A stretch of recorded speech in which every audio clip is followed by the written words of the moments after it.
तो दोस्तों आज हम बात करेंगे म्यूचुअल फंड के बारे में। म्यूचुअल फंड होता क्या है, पहले तो म्यूचुअल फंड के बेसिक्स को समझ लेते हैं। पिछली सारी वीडियो देखी होगी तो हमने बताया कि stocks, fundamental analysis, technical analysis कैसे करते हैं, स्टॉक्स के बारे में बात की है, स्टॉक एक्सचेंज के बारे में बात की है। तो आज हम कुछ बेसिक लेवल की बात करेंगे। एक एग्जांपल के तौर पर लेते हैं कि अगर किसी की सैलरी है 20,000 रुपए और उसका खर्चा वर्चा निकाल के हर महीने का उसको 5,000 रुपए बच रहा है। 5,000 रुपए कहाँ इन्वेस्ट कर सकता है? सबसे पहले सेविंग अकाउंट। सेविंग अकाउंट में पैसे रखना काफी बुरा इन्वेस्टमेंट है। दूसरा हो जाता है एफडी, बैंक की एफडी। बैंक की एफडी में आपको 5 से 7% तक का इंटरेस्ट मिलता है, लेकिन लॉन्ग टर्म के लिए देखे तो सही नहीं है। अभी आगे जैसे अभी कंडीशन है इकोनॉमी का, उस हिसाब से बैंक का एफडी रेट गिर भी सकता है, तो बिल्कुल भी सेफ नहीं है। और अगर इन्फ्लेशन 7% है, 6 से 7% और उसको 7% रिटर्न मिल रहा है उसके पैसे पे हर महीने, तो आप देखोगे तो वैल्यू ना ही बढ़ी ना ही कम हुई। तीसरा इन्वेस्टमेंट है। ये सारे जो इन्वेस्टमेंट की बात कर रहा हूँ, ये सारे कॉमन इन्वेस्टमेंट है जो इंडिया में करते हैं। सेविंग अकाउंट हो गया, एफडी हो गया, और तीसरा होता है गोल्ड। लेकिन अभी गोल्ड में ऐसा है कि काफी वोलेटाइल है, कभी प्राइसेस ऊपर चले जाते हैं और फिर कभी भी प्राइसेस नीचे गिर जाते हैं। एक और सबसे कॉमन है प्रॉपर्टी, और प्रॉपर्टी में इन्वेस्ट करने के लिए काफी ह्यूज अमाउंट चाहिए होता है। और दूसरी प्रॉपर्टी का इन्वेस्ट करने का ये डिसएडवांटेज होता है कि लिक्विडिटी नहीं है प्रॉपर्टी में। लिक्विडिटी का मतलब होता है कि कितने जल्दी मेरा जो इन्वेस्टमेंट में उसको कैश में कन्वर्ट कर पा रहा हूँ। तो ऐसे ही अभी प्रॉपर्टी में क्या करना पड़ेगा, मेरे को पेपर लेके ढूंढना पड़ेगा कि कौन खरीदेगा, उसमें काफी टाइम लग सकता है। तो लिक्विडिटी काफी कम है।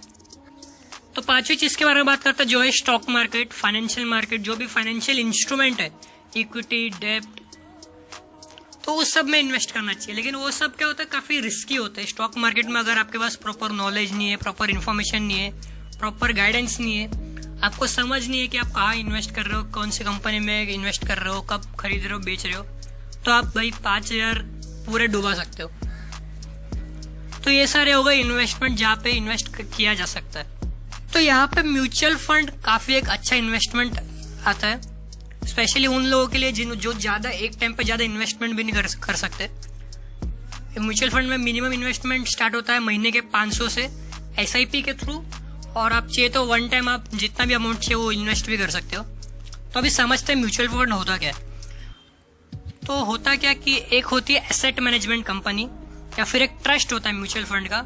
एक म्यूचुअल फंड कंपनी होती है जिसके पास काफी सारे लोग आते हैं इन्वेस्ट करने के लिए, काफी सारे लोग उनको पैसे देते हैं। वो पैसे कलेक्टिवली एक अलग अलग जगह पे डिवाइड करके एक्सपर्ट की राय लेके, वो कंपनी के अंदर ही एक्सपर्ट होते हैं, वो एक्सपर्ट के थ्रू इन्वेस्ट करते हैं अलग अलग कंपनीज में, अलग अलग जगह में, अलग अलग इंस्ट्रूमेंट्स में, जैसे कि शेयर्स हो गया, बॉन्ड्स हो गया, डिवेंचर्स हो गया। ये नहीं कि 5,000 रुपए जाके एक ही स्टॉक्स में डाल दिए, इसके बदले अलग अलग शेयर्स खरीद लिए। तो उससे क्या होता है कि रिस्क जो है डिवाइड हो गया। अगर मैंने 5,000 के 10 शेयर खरीदे, अगर 10 में से 4 ने रिटर्न नहीं दिया लेकिन 6 ने तो रिटर्न दिया, तो उस हिसाब से बैलेंस हो जाता है। अगर 6 ने रिटर्न नहीं दिया, 4 ने रिटर्न दिया, तो मेरा लॉस भी कम हुआ, ये नहीं कि पूरा ही डूब गया। ऐसा काफी रेयर है कि 10 के 10 डूब जाए। तो ये होता है म्यूचुअल फंड। तो यहाँ पे होता है इन्वेस्टर्स, काफी सारे इन्वेस्टर, और एक होता है कंपनी, जो म्यूचुअल फंड कंपनी होती है जिसके पास पैसे डालते हैं, वो एक्सपर्ट की राय के थ्रू इन्वेस्ट करते हैं। तो यहाँ बात करते हैं रिटर्न्स की। म्यूचुअल फंड में रिटर्न्स कैसे मिलते हैं? तो वो रिटर्न्स डिपेंड करता है कि इन्वेस्टर के ऊपर डिपेंड करता है। अगर मेरे को चाहिए कि चाहिए हाई रिटर्न चाहिए और मैं हाई रिस्क लेने को तैयार हूँ, तो मैं हाई रिस्क हाई रिटर्न वाले स्कीम में इन्वेस्ट कर सकता हूँ, जहाँ पे 30% तक रिटर्न आ सकती है। अगर मेरे को रिटर्न कम मिला तो भी चलेगा, लेकिन मेरे को रिस्क ज्यादा नहीं लेना है। इस हिसाब से मैं 7 से लेके 12% रिटर्न के इन्वेस्ट स्कीम्स में भी ले सकता हूँ। तो काफी सारे म्यूचुअल फंड होते हैं। म्यूचुअल फंड का रिटर्न रेट चालू होता है 4 से लेके 30 तक, आपके ऊपर रहता है। आपको जितना रिटर्न चाहिए उतना ही आपको रिस्क भी लेना पड़ता है। तो यहाँ पे कुछ बेसिक म्यूचुअल फंड टाइप है, जैसे कि एक हो गया इक्विटी, अपना शेयर्स वगैरह 10-15 अलग अलग शेयर के ऊपर बनवा के इन्वेस्ट कर सकते हो। शेयर मार्केट में हाई रिस्क होता है। आपने ये टर्म सुना होगा, लार्ज कैप, मिड कैप, लो कैप। लार्ज कैप वो वही जो अपनी टॉप कंपनियां है, जो एकदम एस्टेब्लिश कंपनियां है, जहाँ पे बड़े बड़े इन्वेस्टर बैठे। वहां पे क्या होता है, रिस्क कम होता है, क्योंकि बड़ी कंपनी आराम से चलने वाली है 30-40 साल आराम से। तो वहां पे रिटर्न भी कम होता है। क्यों? क्योंकि काफी सारे लोग इन्वेस्ट किए हुए हैं वहां पे, तो वहां पे रिटर्न कम होता है लेकिन रिस्क काफी कम होता है।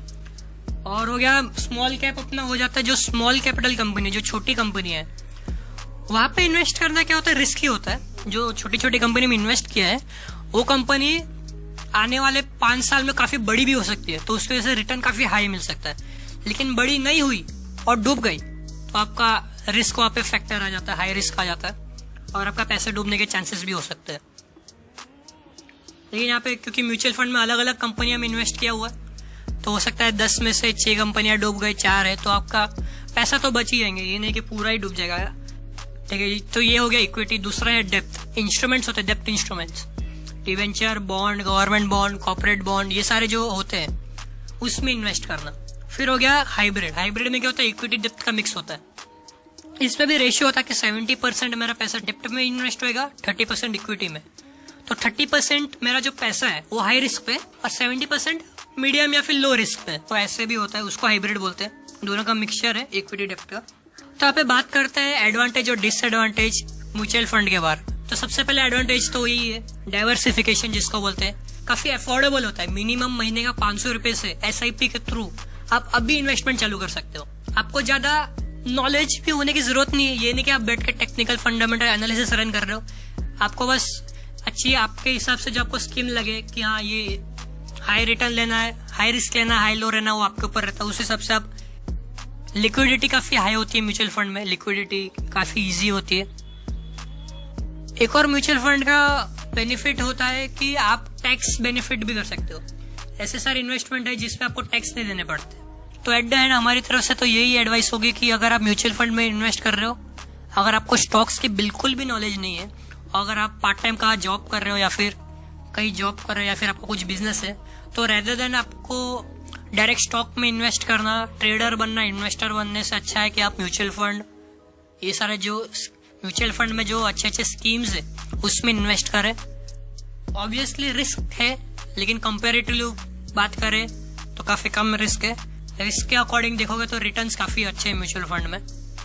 तो आज हमने कवर किया है म्यूचुअल फंड। अगर अच्छा लगा तो हमें कमेंट्स में बताइए, और आप चाहते हो कि कोई और टॉपिक हम कवर करें या फिर म्यूचुअल फंड के और भी टाइप्स है काफी सारे, अगर उनको हम डिटेल में एक्सप्लेन करें तो कमेंट्स में बताइए।